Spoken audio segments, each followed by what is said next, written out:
Wah, udah mau pemilu nih. Kita-kita yang umurnya 17 tahun di 14 Februari 2024 berhak milih loh. Yeay, pesta demokrasi.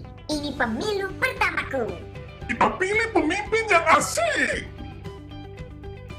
Pilih saya, pilih aku, pilih Eike. Aku oke, aku keren, aku ganteng. Dah aku berjanji, dah aku bersumpah.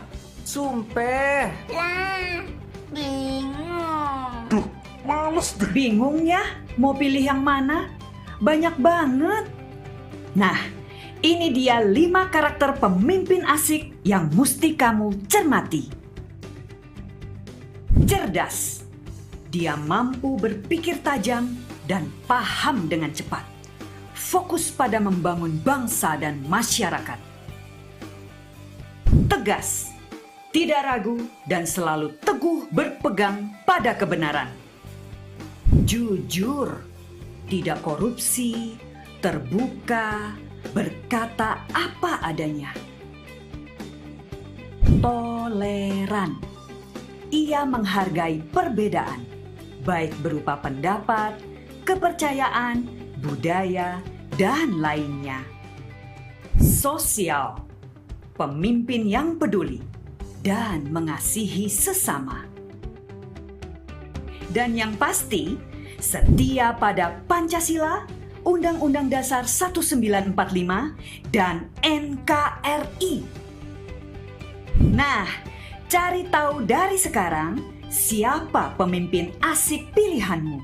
Eits, carinya dari sumber terpercaya ya. Jangan kena tipu-tipu hoaks. Siap! Dipersembahkan oleh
Wah, udah mau pemilu nih.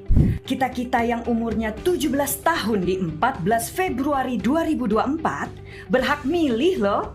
Yeay, pesta demokrasi. Ini pemilu pertamaku. Kita pilih pemimpin yang asik. Pilih saya, pilih aku, pilih Eike. Aku oke. Aku keren. Aku ganteng. Dah aku berjanji, dah aku bersumpah. Sumpah. Lah, bingung. Duh, males deh. Bingung ya, mau pilih yang mana? Banyak banget. Nah, ini dia 5 karakter pemimpin asik yang mesti kamu cermati. Cerdas. Dia mampu berpikir tajam dan paham dengan cepat. Fokus pada membangun bangsa dan masyarakat. Tegas. Tidak ragu dan selalu teguh berpegang pada kebenaran. Jujur, tidak korupsi, terbuka, berkata apa adanya. Toleran.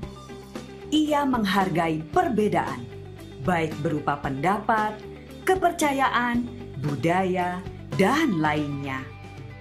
Sosial. Pemimpin yang peduli dan mengasihi sesama. Dan yang pasti, setia pada Pancasila, Undang-Undang Dasar 1945, dan NKRI. Nah, cari tahu dari sekarang siapa pemimpin asik pilihanmu. Eits, carinya dari sumber terpercaya ya. Jangan kena tipu-tipu hoaks. Siap! Dipersembahkan oleh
Selamat pagi, saudara-saudara yang terkasih dalam Tuhan kita Yesus Kristus.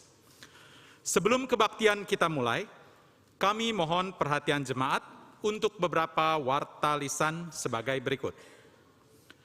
Hari ini, Jumat, tanggal 7 April 2023, pelayan firman Tuhan pada kebaktian Jumat Agung ini akan dilayankan oleh Pendeta Cipto Martalu Sapangi.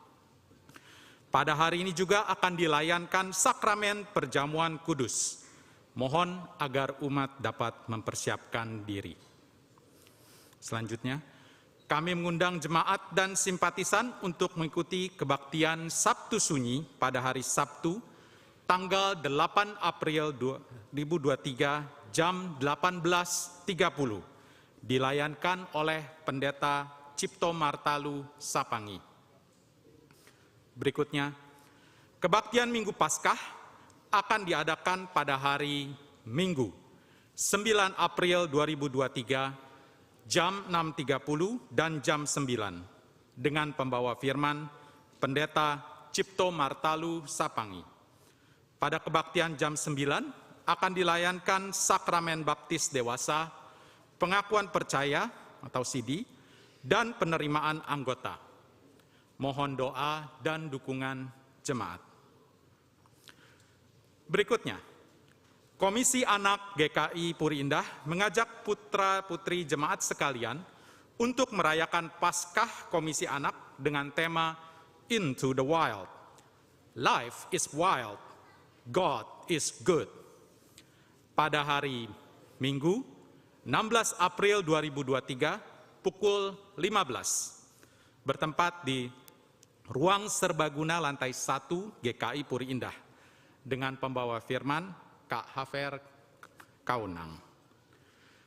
Kebaktian anak jam 9 pada hari tersebut tanggal 16 April 2023 ditiadakan dan digabung pada perayaan Paskah Komisi Anak. Keterangan lebih lanjut dapat dilihat pada warta digital dan pada tayangan video berikut ini.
Berikutnya, hari ini Jumat 7 April 2023, Kantin Blessings dibuka setelah kebaktian 2. Kami mengundang jemaat dan simpatisan untuk dapat berpartisipasi. Yang terakhir, kepada saudara-saudara yang baru pertama kali hadir di ibadah ini, kami mengucapkan selamat datang. Bila saudara membutuhkan informasi yang terkait tentang sekretariat, dapat menghubungi penatua yang bertugas. Sekian warta lisan hari ini. Sebelum kita memulai ibadah, marilah kita bersaat teduh dalam doa pribadi.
marilah kita berhenti sejenak dari segala kesibukan hidup kita.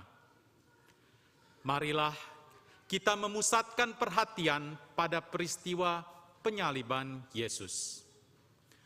Melalui fragmen proses penyaliban Yesus, mari kita menghayati kisah sengsara Yesus.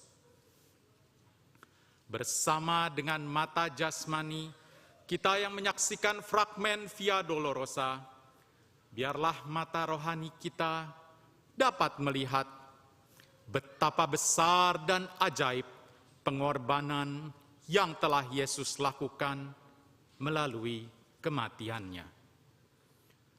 Marilah kita datang berhimpun di kaki salib Tuhan.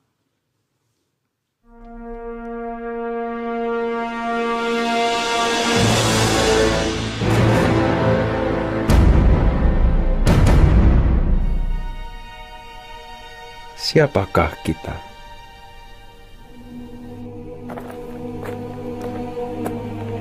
Siapakah kita saat Dia membawa salib itu? Apakah kita ada di antara orang-orang yang menertawakan Dia?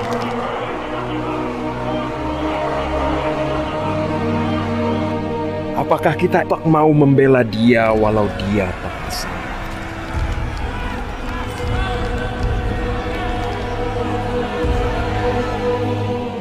Apakah kita ikut menghasut Dia?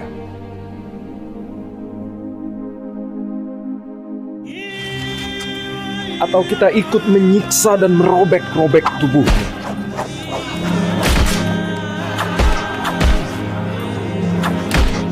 Pernahkah terlintas kita membantu Dia? Jangan-jangan kita mengkhianati Dia.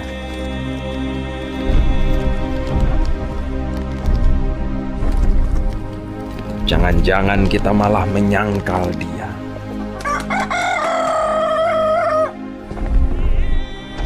Apakah kita hanya jadi penonton yang tak berdaya?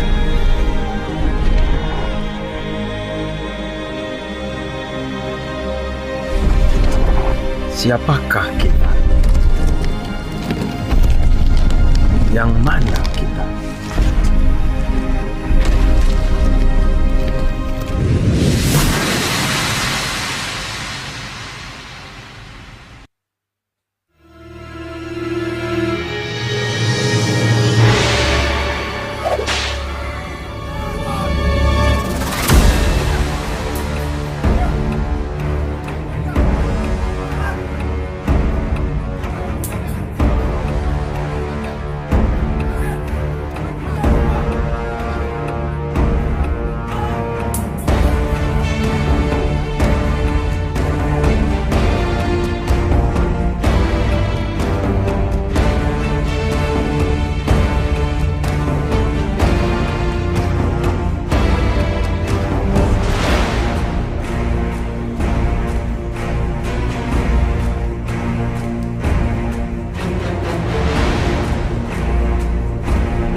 kita berdiri, datang berhimpun di kaki salib Tuhan.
Saudara-saudara, kita akan bersama-sama memulai ibadah Jumat Agung ini dengan mengaku bahwa pertolongan kita adalah di dalam nama Tuhan yang menciptakan langit dan bumi.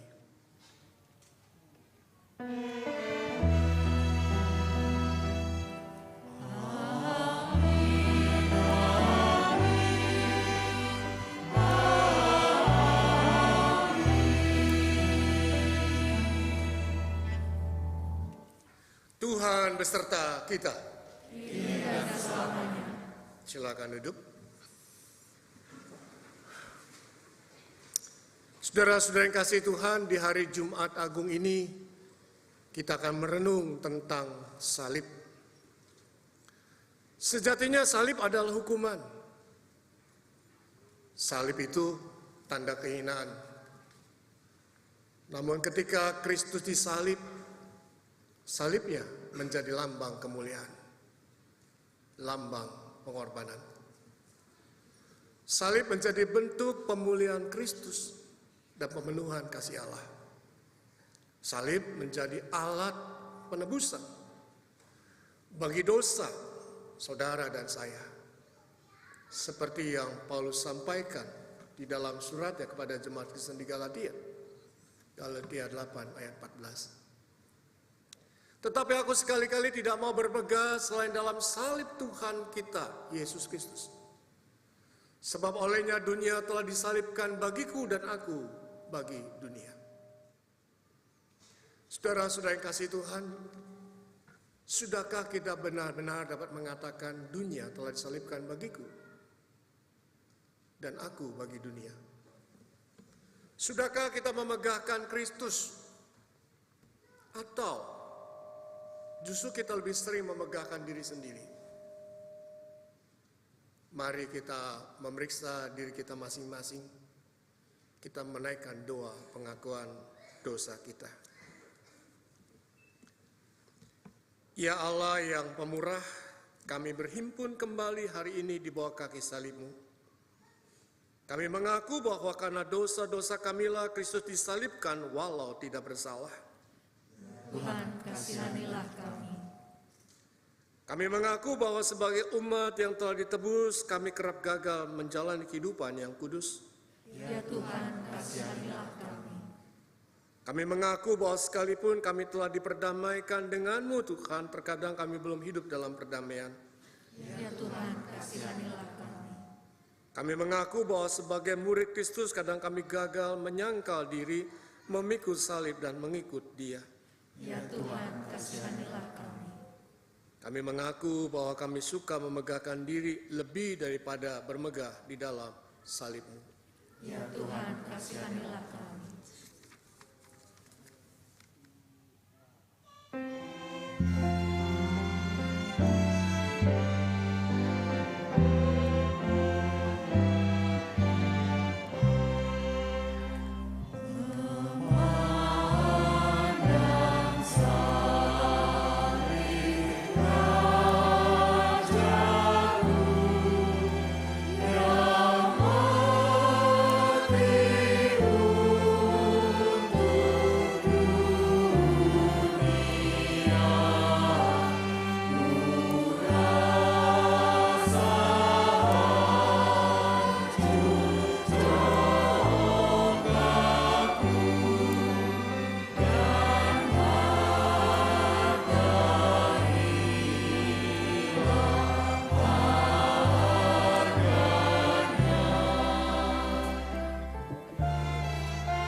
Inilah berita anugerah bagi setiap kita yang percaya pada pengorbanan Kristus.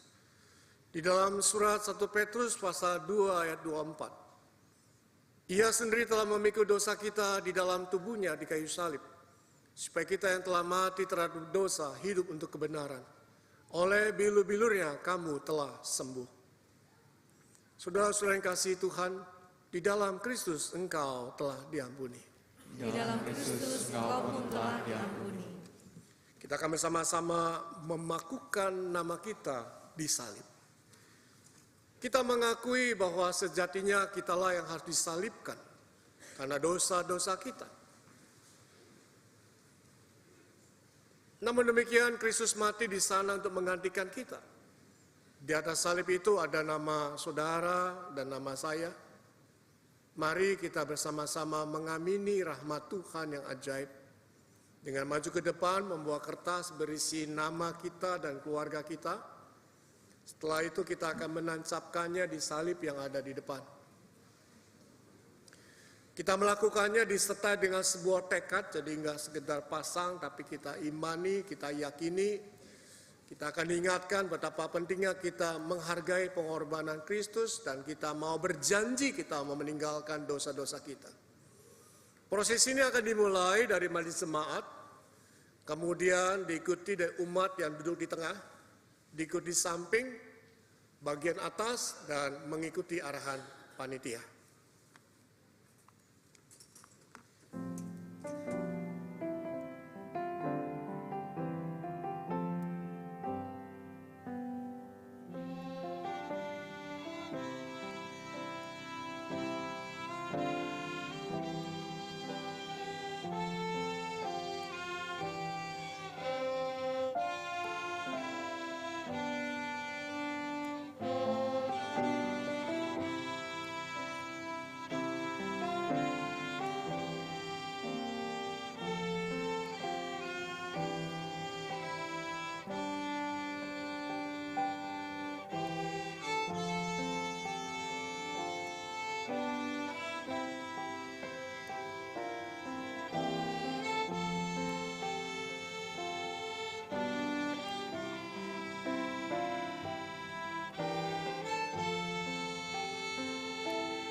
Mari kita berdoa.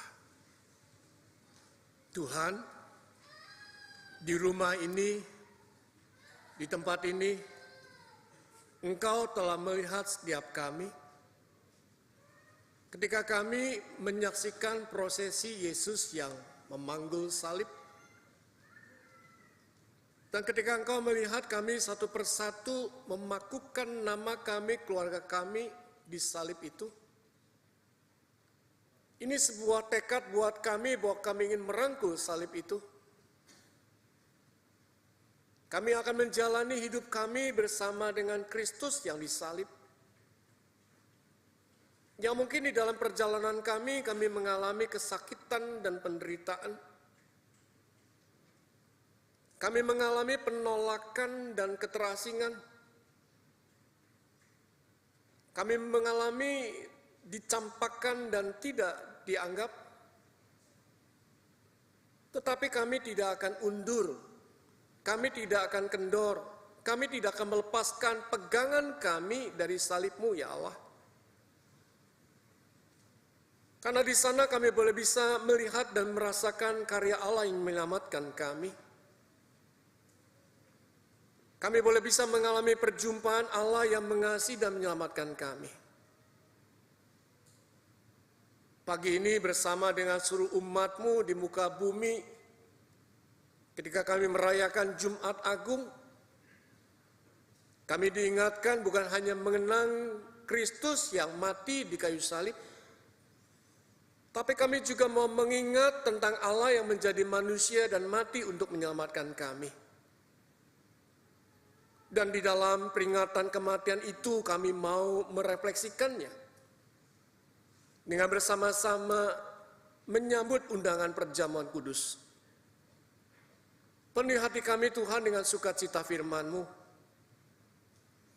Biarlah lewat peran serta Roh Kudus baik hamba maupun umat boleh dibantu untuk mengerti hanya Allah yang terlebih dahulu merangkul kami di salib, sehingga kami punya kekuatan untuk merangkul salib. Di dalam nama Tuhan Yesus kami berdoa dan memohon. Amin.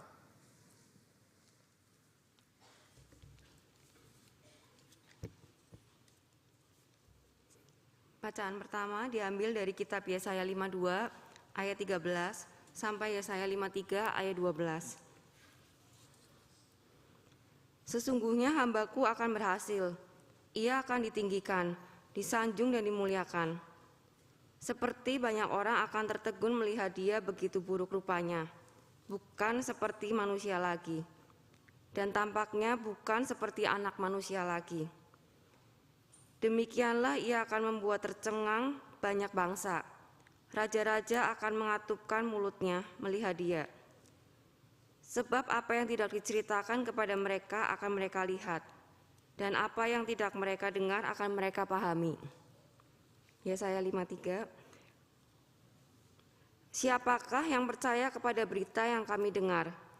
Dan kepada siapakah tangan kekuasaan Tuhan dinyatakan? Sebagai taruk ia tumbuh di hadapan Tuhan, dan sebagai tunas dari tanah kering. Ia tidak tampan dan semaraknya pun tidak ada, sehingga kita memandang dia dan rupa pun tidak. Sehingga kita menginginkannya. Ia dihina dan dihindari orang, seorang yang penuh kesengsaraan dan yang biasa menderita kesakitan. Ia sangat dihina, sehingga orang menutup mukanya terhadap dia, dan bagi kita pun dia tidak masuk hitungan. Tetapi sesungguhnya penyakit kitalah yang ditanggungnya, dan kesengsaraan kita yang dipikulnya. Padahal kita mengira dia kena tulah, dipukul dan ditindas Allah. Tetapi dia tertikam oleh pemberontakan kita. Dia diremukkan oleh karena kejahatan kita. Ganjaran yang mendatangkan keselamatan bagi kita ditimpakan kepadanya. Dan oleh bilur-bilurnya kita menjadi sembuh. Kita sekalian sesat seperti domba. Masing-masing kita mengambil jalannya sendiri. Tetapi Tuhan menimpakan kepadanya kejahatan kita sekalian. Dia dianiaya, tetapi dia membiarkan diri ditindas dan tidak membuka mulutnya seperti anak domba yang dibawa ke pembantaian. Seperti induk domba yang keluh di depan orang-orang yang mengunting bulunya. Ia tidak membuka mulutnya. Sesudah penahanan dan penghukuman ia terambil, dan tentang nasibnya siapakah yang memikirkannya? Sungguh, ia terputus dari negeri orang-orang hidup, dan karena pemberontakan umatku ia kena tulah. Orang menempatkan kuburnya di antara orang-orang fasik, dan dalam hatinya ia ada di antara penjahat-penjahat. Sekalipun ia tidak berbuat kekerasan dan tipu tidak ada dalam mulutnya. Tetapi Tuhan berkehendak meremukkan dia dengan kesakitan. Apabila ia menyerahkan dirinya sebagai korban penebus salah, ia akan melihat keturunannya, umurnya akan lanjut, dan kehendak Tuhan akan terlaksana olehnya. Sesudah kesusahan jiwanya, ia akan melihat terang dan menjadi puas. Dan hambaku itu, sebagai orang yang benar, akan membenarkan banyak orang oleh hikmatnya, dan kejahatan mereka dia pikul. Sebab itu aku membagikan kepadanya orang-orang besar sebagai rampasan, dan ia akan memperoleh orang-orang kuat sebagai jarahan, yaitu sebagai ganti karena ia telah menyerahkan nyawanya ke dalam maut, dan karena ia terhitung di antara pemberontak-pemberontak. Sekalipun ia menanggung dosa banyak orang dan berdoa untuk pemberontak-pemberontak. Demikianlah sabda Tuhan. Syukur kepada Allah.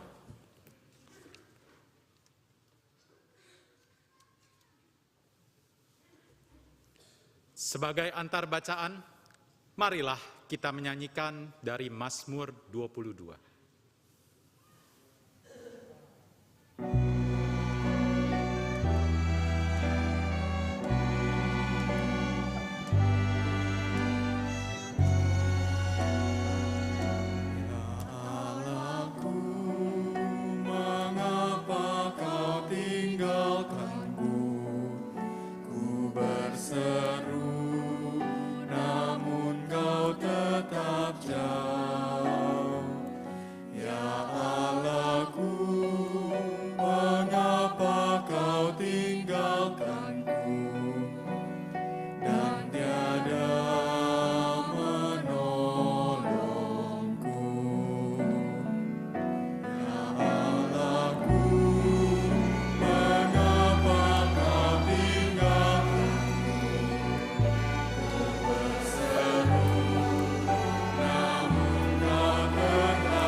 Seruanku waktu siang dan waktu malam, tidak juga aku tenang.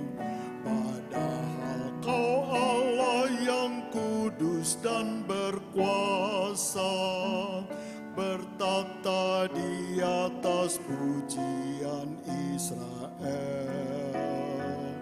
Padahal nenek moyang kami pun percaya bahwa selalu Kau meluputkan mereka. Padamu Tuhan mereka meminta tolong, dan mereka pun tidak dipermalukan.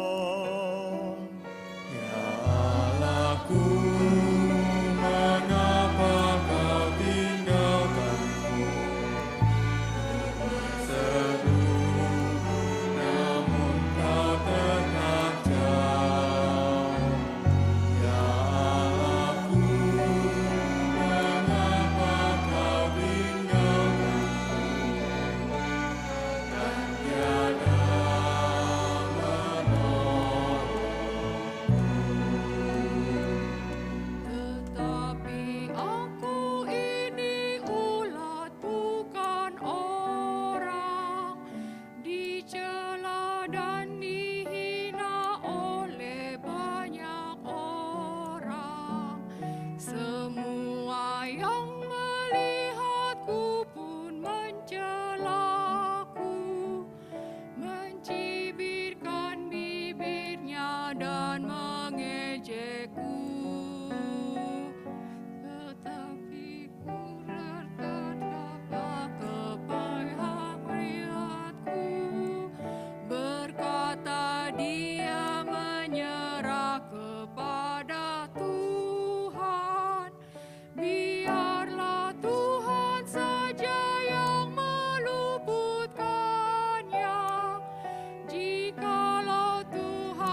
sejak ku lahir, sejak ku di kandungan Kaulah Allahku.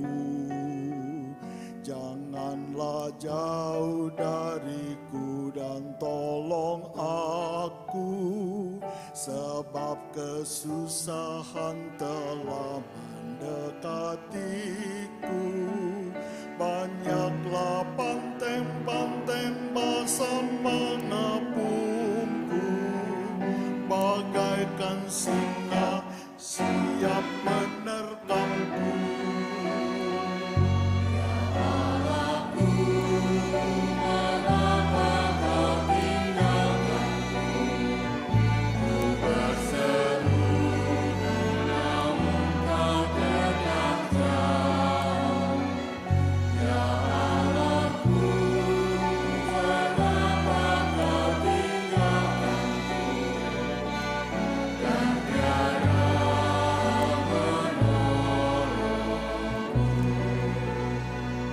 Segala tulangku lepas dari sendinya, bagaikan air mengalir aku tercurah.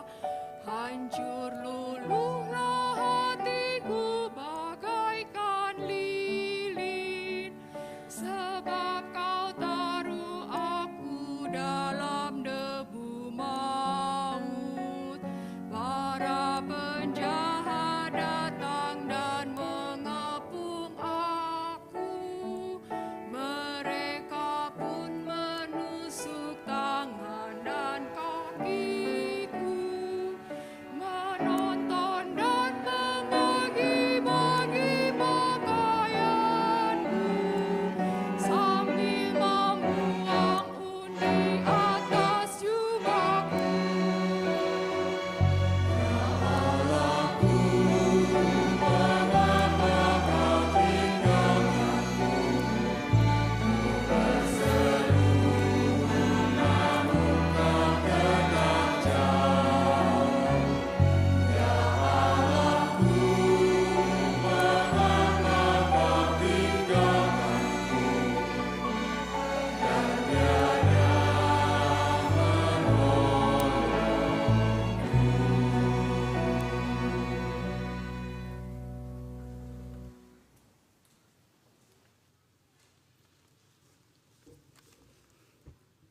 Bacaan kedua diambil dari Ibrani, surat Ibrani pasal 10 ayat 16 hingga 25.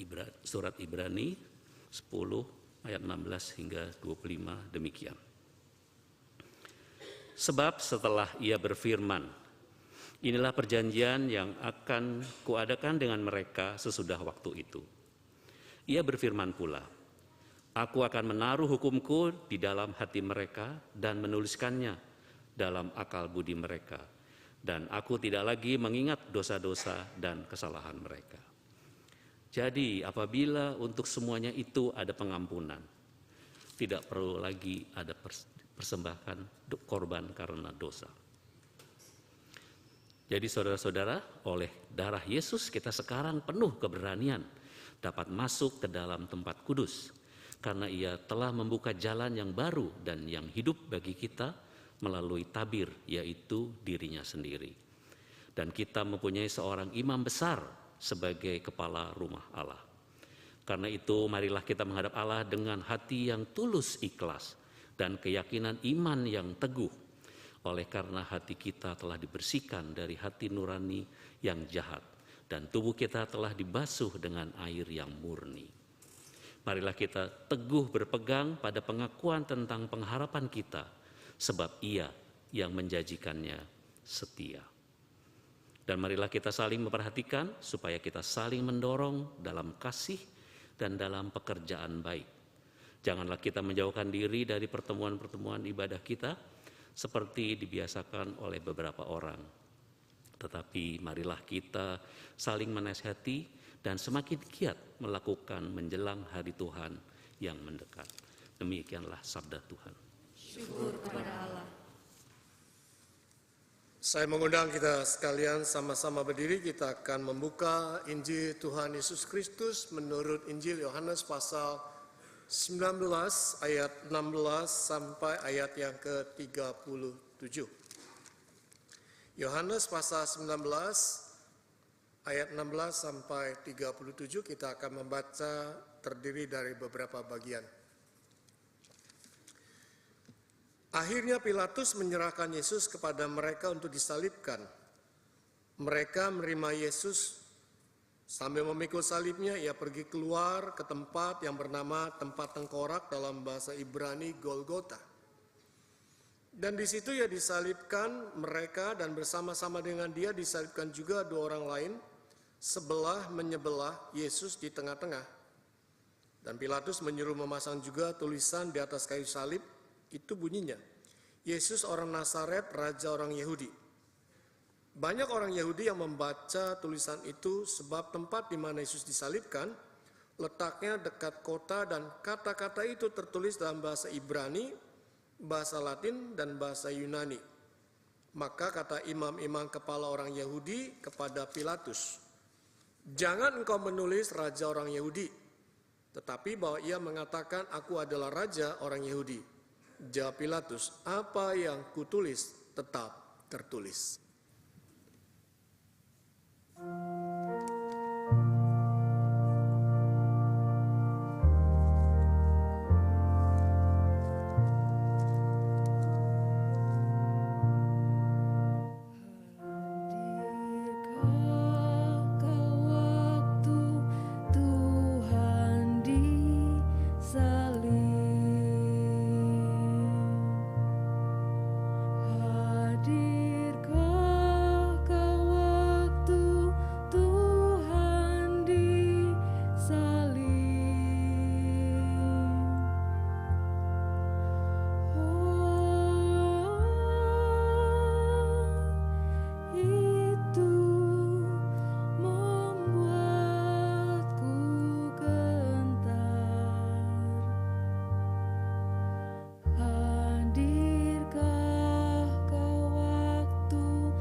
Sesudah prajurit-prajurit itu menyalibkan Yesus, mereka mengambil pakaiannya lalu membaginya menjadi 4 bagian.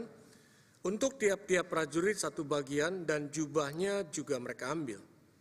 Jubah itu tidak berjahit dari atas ke bawah, hanya 1 tenunan saja. Karena itu mereka berkata seorang kepada yang lain, "Janganlah kita membaginya menjadi beberapa potong, tetapi baiklah kita membuang undi untuk menentukan siapa yang mendapatnya. Demikianlah hendaknya supaya genaplah yang ada tertulis dalam kitab suci. Mereka membagi-bagi pakaianku di antara mereka, dan mereka membuang undi atas jubahku." Hal itu telah dilakukan prajurit-prajurit itu. Dan dekat salib Yesus berdiri ibunya dan saudara ibunya, Maria, istri Kleopas dan Maria Magdalena. Ketika Yesus melihat ibunya dan murid yang dikasihinya itu di sampingnya, berkatalah ia kepada ibunya, "Ibu, inilah anakmu." Kemudian katanya kepada muridnya, "Inilah ibumu." Dan sejak saat itu murid itu menerima dia dalam rumahnya. Sesudah itu, karena Yesus tahu bahwa segala sesuatu telah selesai, berkatalah ia supaya genaplah yang ada tertulis dalam kitab suci, "Aku haus." Di situ ada suatu bekas penuh anggur asam. Mereka mencucukkan bunga karang yang telah dicelupkan dalam anggur asam pada sebatang hisop, lalu mengunjukkannya ke mulut Yesus. Sesudah Yesus meminum anggur asam itu, berkatalah ia, "Sudah selesai."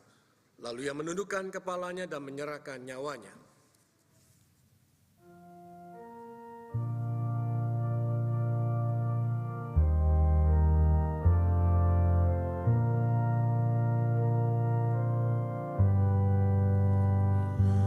Hadirkah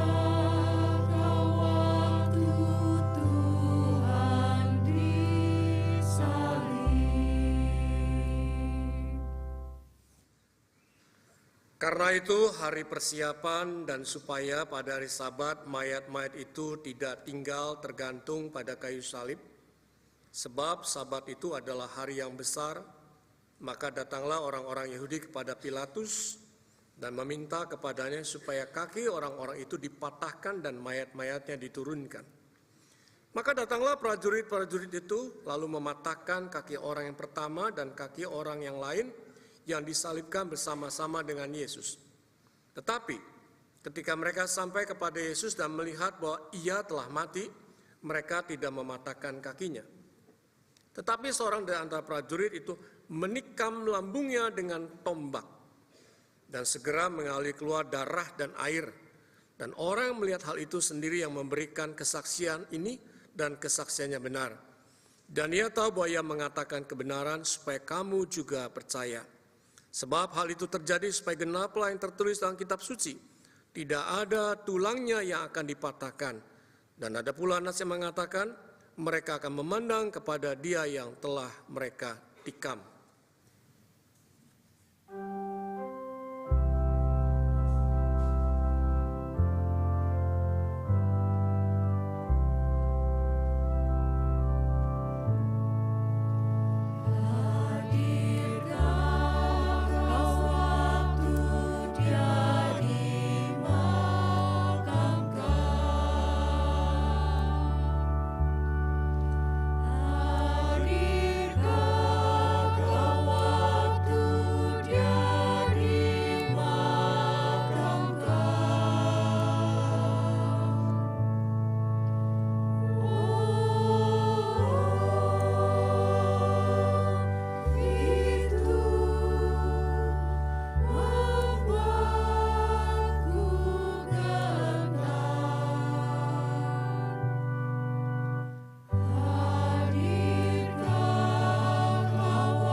Demikianlah Injil Tuhan Yesus Kristus. Berbahagia setiap kita membaca Alkitab, mendengarkan firman Tuhan, dan memelihara dalam kehidupan sehari-hari. Hosana.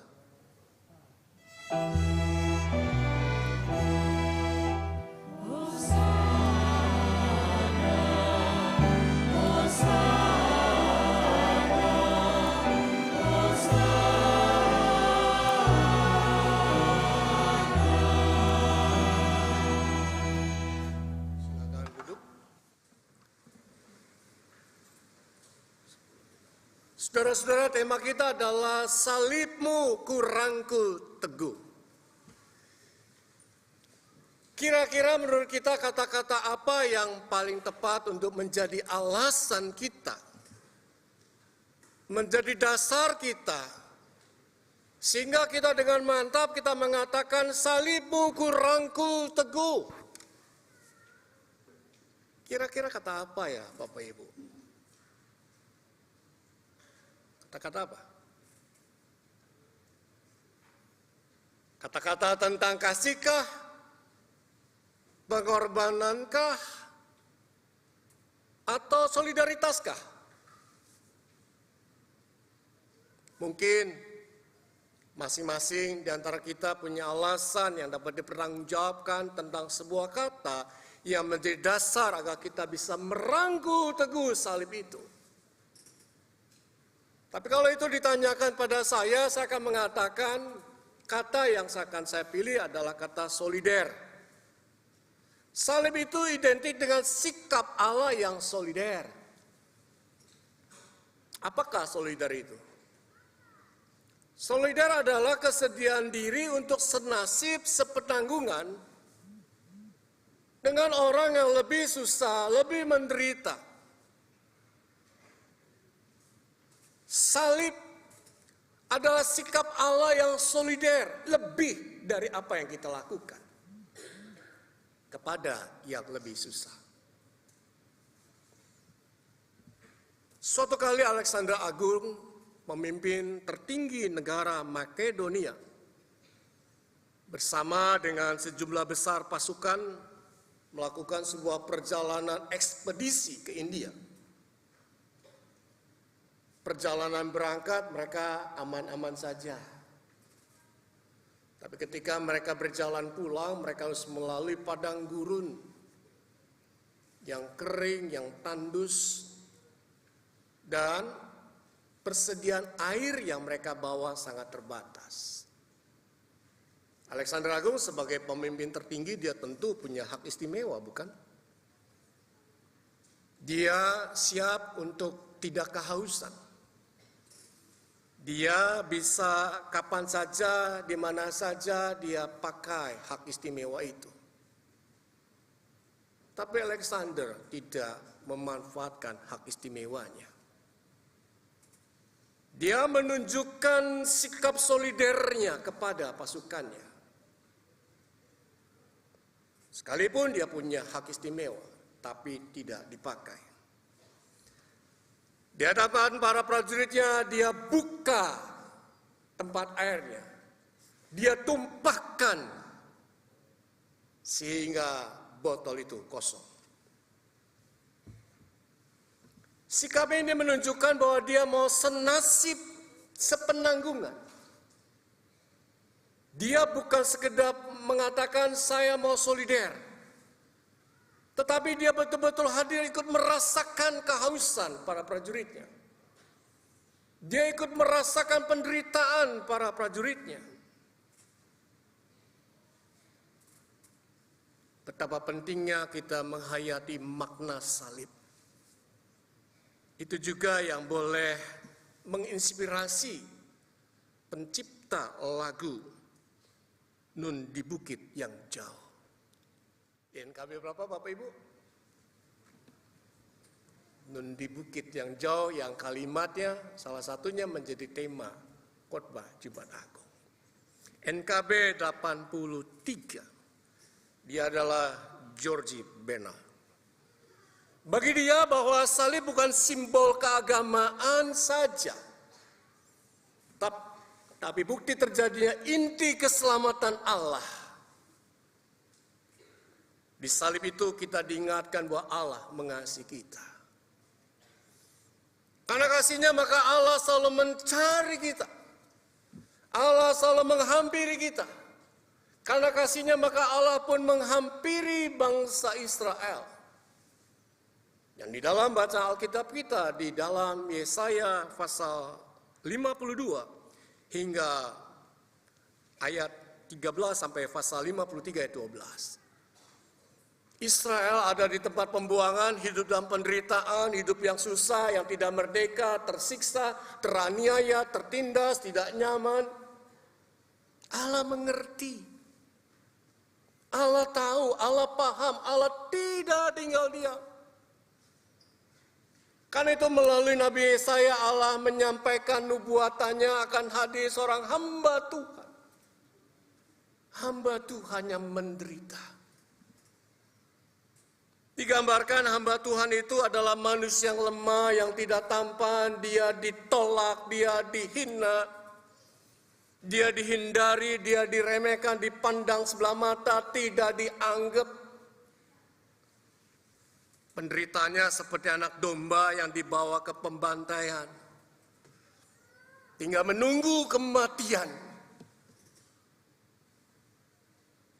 Dan dia hanya menerima realitas penderitaan itu. Penderitaannya yang begitu menghimpit, yang menyesakan, sehingga hamba Tuhan itu kalau boleh berbicara, ya Allahku, mengapa engkau meninggalkan aku? Ini digambarkan dengan jelas di dalam Mazmur pasal 22. Mazmur pasal 22 sering disebut Mazmur salib.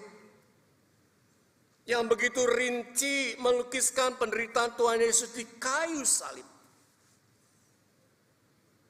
Ada seruan karena penderitaan dan kesedihan dari seorang yang saleh yang belum dibebaskan dari pencobaan dan penderitaan. Mazmur ini melukiskan hamba Tuhan itu sekalipun dia tidak bersalah, tetapi dia harus menderita, dianiaya oleh musuh. Ya Allahku, mengapa engkau meninggalkan aku? Ya Allahku, mengapa engkau bisu? Ya Allahku, mengapa engkau diam? Ya Allahku, aku ingin keluar dari belenggu penderitaan ini. Sekalipun demikian, dia tetap percaya dan yakin bahwa ia bisa membayar nasar yang diikrarkannya. Sekalipun penderitaan menyiksanya. Bapak Ibu, mengapa sosok hamba Tuhan yang dinubuatkan oleh Yesaya dan disuarakan oleh Mazmur tidak mau menyelamatkan dirinya sendiri? Bukankah dia punya kuasa? Bukankah dia punya hak istimewa? Bukankah dia bisa melepaskan dari segala penderitaan dan kesulitannya? Bukankah dia bisa menolak penderitaan di kayu salib? Mengapa? Jawabannya satu, karena cintanya yang total untuk umatnya. Karena cintanya yang sungguh-sungguh, karena cintanya mau diberikan buat umatnya yang menderita, supaya umatnya tidak mengalami kebinasaan karena dosa. Saudara-saudara yang kasih Tuhan, hari ini di Jumat Agung, kita semua akan mengenang kembali, bahkan mengingat kematian Yesus di kayu salib. Di salib itu kita diperlihatkan tentang Allah yang solider kepada kita. Kita akan sama-sama peringatinya dalam sakramen perjamuan kudus. Dan kalau saat ini kita memperingati tentang kematian Yesus di kayu salib, lalu apa yang membedakan kematian Yesus dengan kematian yang lain? Yohanes pasal 19 ayat 16 sampai 37 mencatat dua hal penting buat kita. Yang membedakan kematian Yesus dengan kematian yang lain adalah yang pertama, Yesus kematiannya sebagai orang yang tidak berdosa. Karena itu dalam 1 Petrus pasal 2 ayat 22, ia tidak berbuat dosa dan tipu tidak ada dalam mulutnya.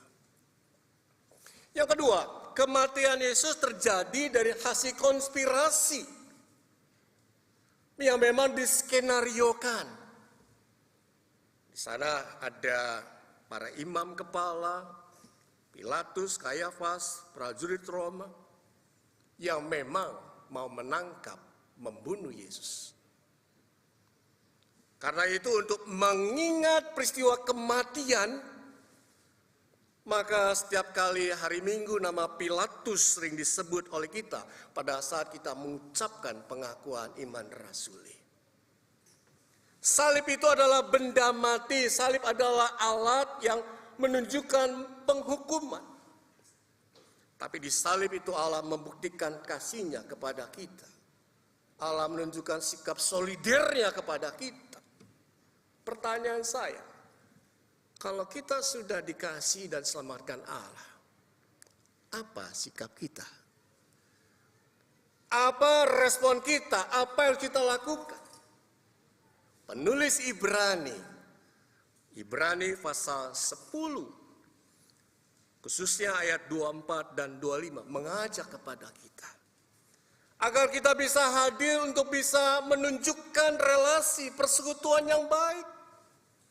Agar kita bisa saling memperhatikan, saling mendorong dalam kasih. Agar kita tidak menjauhkan diri dari pertemuan-pertemuan ibadah. Agar kita bisa saling support, kita teguh berpegang pada pengakuan iman kita. Dengan kata lain, jangan sia-siakan iman kita. Jangan gadaikan iman kita. Kita harus berpegang teguh. Karena apa? Karena Yesus sudah menyelamatkan kita. Karena Yesus mati di kayu salib.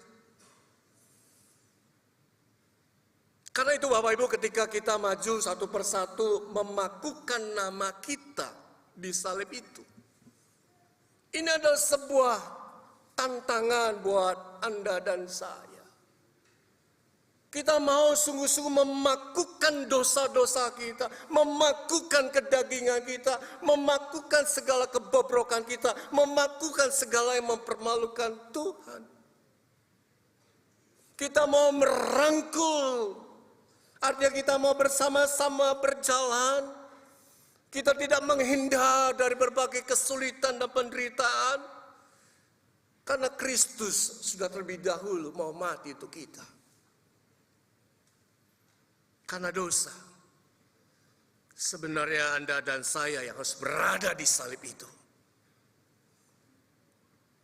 Anda dan saya harus dilucuti pakaiannya, dibuang, dijual, diundi. Anda dan saya yang harusnya kepalanya dimahkotai duri. Anda dan saya yang seharusnya tadi berjalan masuk betul-betul dipecut. Anda dan saya yang harusnya mengecap anggur asam.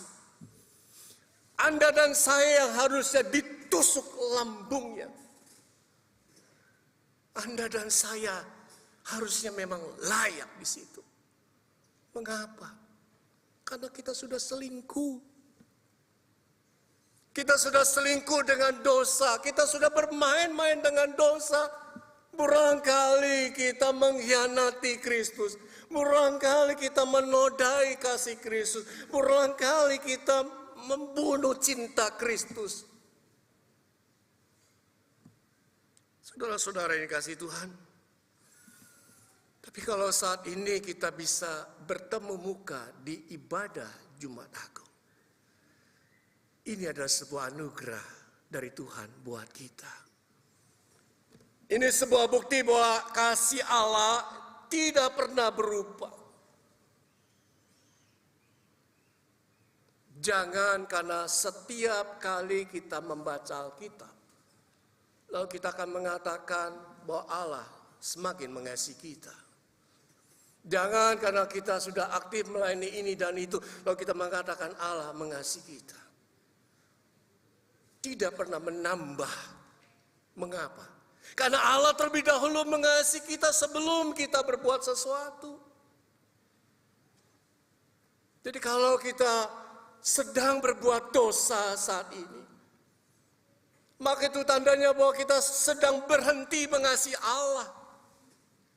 Tapi Allah tidak pernah berhenti mengasihi kita. Allah terus mengasihi dan mengasihi. Sehingga kalau saat ini sebentar lagi kita akan bersama-sama merayakan sakramen perjamuan kudus, maka kita diingatkan kembali tentang kematiannya yang bukan murahan. Kematiannya yang memberikan dampak keselamatan. Hanya kasihnya bisa menarik kita sehingga kita bisa merangkul salib Kristus. Nah, ketika kita bisa merangkul salib Kristus karena ada Kristus yang menyelamatkan kita.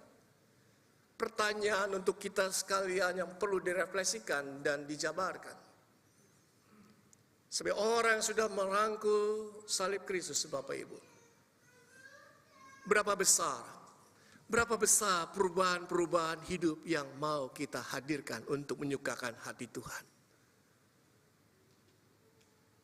Yang kedua, berapa besar pengaruh positif yang mau kita sebarkan, tularkan dalam rumah tangga kita, di dalam pekerjaan kita, di gereja kita, dimanapun Tuhan tempatkan. Berapa besar pengaruh positif itu? Yang ketiga, berapa banyak orang yang sudah dimenangkan lewat teladan iman kita, sehingga mereka jatuh cinta pada Yesus. Sehingga mereka rindu melayani Kristus. Kiranya Tuhan menolong, memampukan kita. Tidak hanya mengingat kematian Kristus, tetapi kita diajak juga untuk menjabarkan perubahan-perubahan. Karena kasih-Nya selalu terbuka buat kita. Kematiannya memberikan keselamatan buat kita. Amin.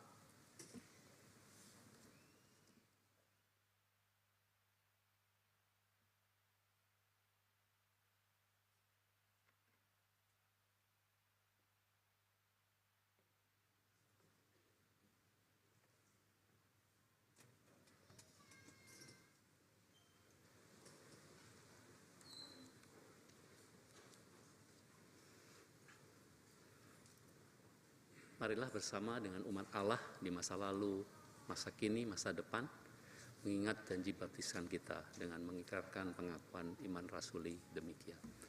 Aku percaya kepada Allah, Bapa yang Maha Kuasa, Khalik langit dan bumi, pada Yesus Kristus, anaknya yang tunggal Tuhan kita, yang dikandung dari Roh Kudus, lahir dari anak darah Maria, yang menderita sengsara di bawah pemerintahan Pontius Pilatus, disalibkan, mati dan dikuburkan, turun ke dalam kerajaan maut. Pada hari yang ketiga, bangkit pula dari orang mati, naik ke surga, duduk di sebelah kanan Allah, Bapa yang Maha Kuasa, dan dari sana Ia akan datang untuk menghakimi orang yang hidup dan yang mati.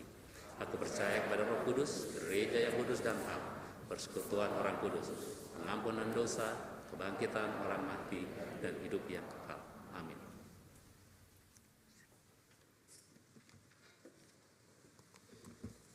Saudara-saudara, mari kita berdoa syafaat. Bapa di surga, ampunilah kami Tuhan, jikalau dalam kehidupan kami seringkali mengeraskan hati kami, sehingga kami lupa pentingnya kami menunjukkan kasih kami kepada Tuhan. Ampunilah kami Tuhan kalau seringkali kami tidak konsisten untuk menjadi pelaku firman-Mu. Ampunilah kami Tuhan kalau kami seringkali seperti orang-orang yang berteriak haleluya, tetapi di pihak lain salibkan Yesus.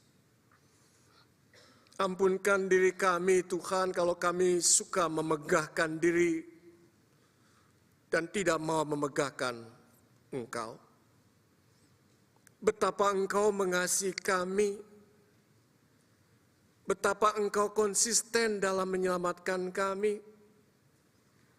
Dan hari ini Tuhan, kami merayakannya dalam kematian-Mu di hari Jumat Agung. Yang harusnya kamilah yang terpaku di kayu salib.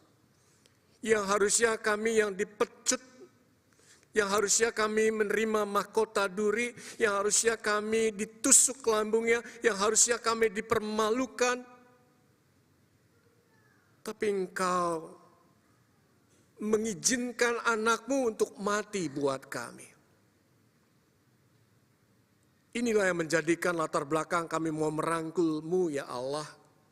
Karena Engkau adalah sumber kekuatan, sumber penghiburan, pengharapan. Kami mensyukuri Tuhan untuk sikap-Mu yang solider kepada kami. Dan mampukan kami untuk bisa menunjukkan kehidupan yang berubah. Mampukan diri kami untuk bisa memberikan dampak positif buat sekitar kami. Mampukan diri kami untuk bisa membawa orang menjadi jatuh cinta kepada Engkau. Saat ini Tuhan, kami juga berdoa buat bangsa dan negara kami. Berkati Indonesia Tuhan. Berikan hati yang takut akan Tuhan, agar Indonesia dipimpin dengan baik dan benar. Terutama pada saat nanti pergantian kepemimpinan, Tuhan berikan yang terbaik buat Indonesia. Apa yang sudah dilakukan oleh para pemimpin-Mu, biar bisa diteruskan juga dengan baik dan benar.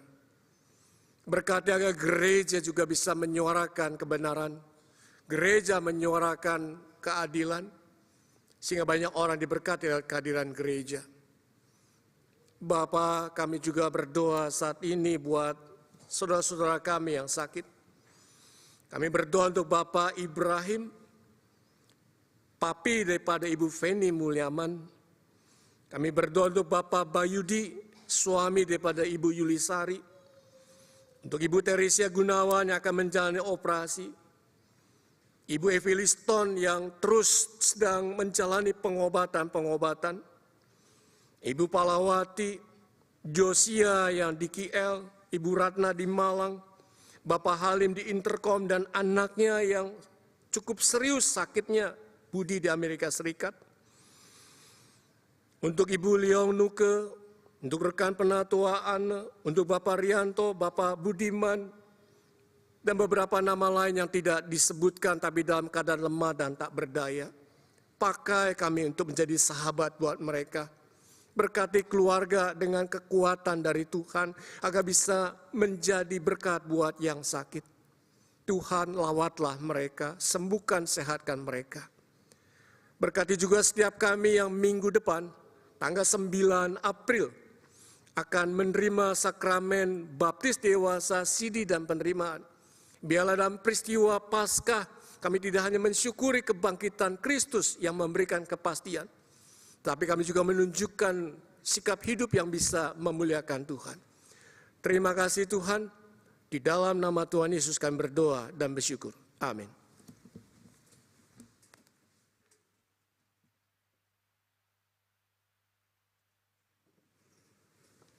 Umat kekasih Tuhan, Kristus telah memberikan segalanya bagi kita. Karenanya kita pun berkenan memberikan yang terbaik untuk Tuhan kita. Memberikan diri kita sebagai persembahan yang hidup bagi Tuhan. Seperti dikatakan di dalam 1 Petrus pasal 2 ayat kelima yang demikian. Biarlah kamu juga yang dipergunakan sebagai batu hidup untuk pembangunan suatu rumah rohani bagi suatu imamat kudus untuk mempersembahkan persembahan rohani yang karena Yesus Kristus berkenan kepada Allah. Jemaat dapat menyampaikan persembahan melalui transfer ke rekening BCA nomor 22131171194 atau dengan scan QRIS. Bagi jemaat yang hadir di gedung gereja, scan QRIS dapat dilihat di depan bangku masing-masing, atau bagi jemaat yang ada di lantai atas dapat dilihat di selembar kertas yang ada di kantong bangku di depannya. Mari sambil menyampaikan persembahan kita, atau juga dapat dengan kantong dengan amplop yang dapat disampaikan di kotak yang sudah disediakan. Mari dengan penuh sukacita kita sampaikan persembahan kita dengan memuji dari nyanyian Tuhanlah Keselamatanku.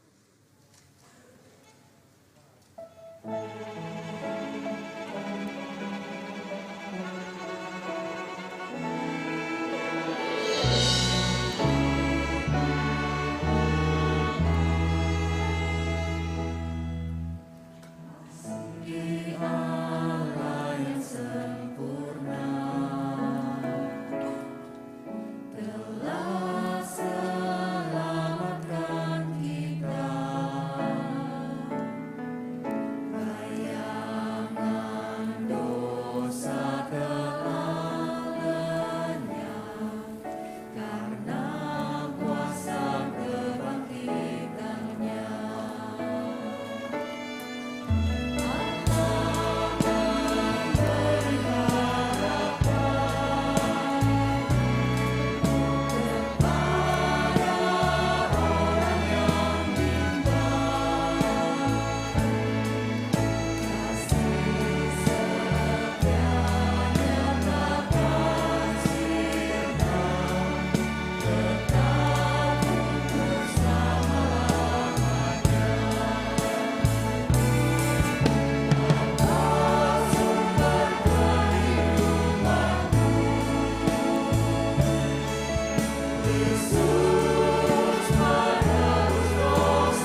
kita berdoa.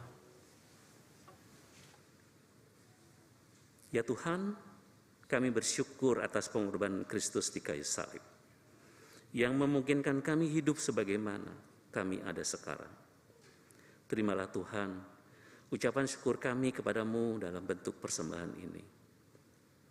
Biarlah bukan hanya ini yang kami persembahkan, melainkan juga seluruh hidup kami Kau jadikan persembahan yang hidup, persembahan yang kudus, dan persembahan yang berkenan kepadamu. Di dalam nama Tuhan Yesus, Juru Selamat kami, yang telah menebus kami. Amin.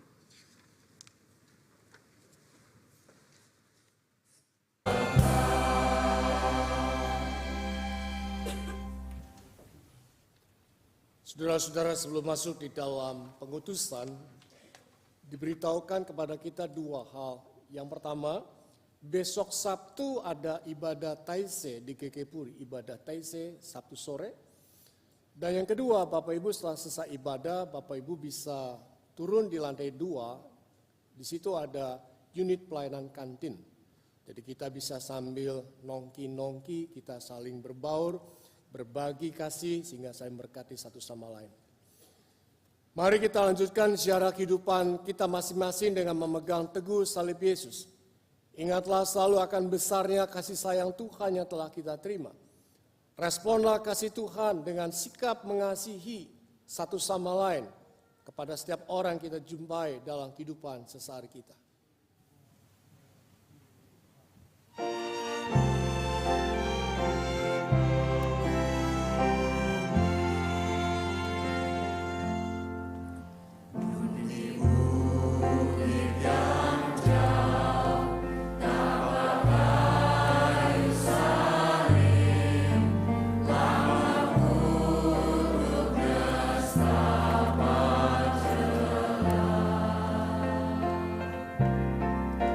Salib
hatimu kepada Tuhan. Kami mengarahkan hati kami kepada Tuhan. Jadilah saksi Kristus. Syukur kepada Allah. Terpujilah Tuhan. Kini dan selamanya.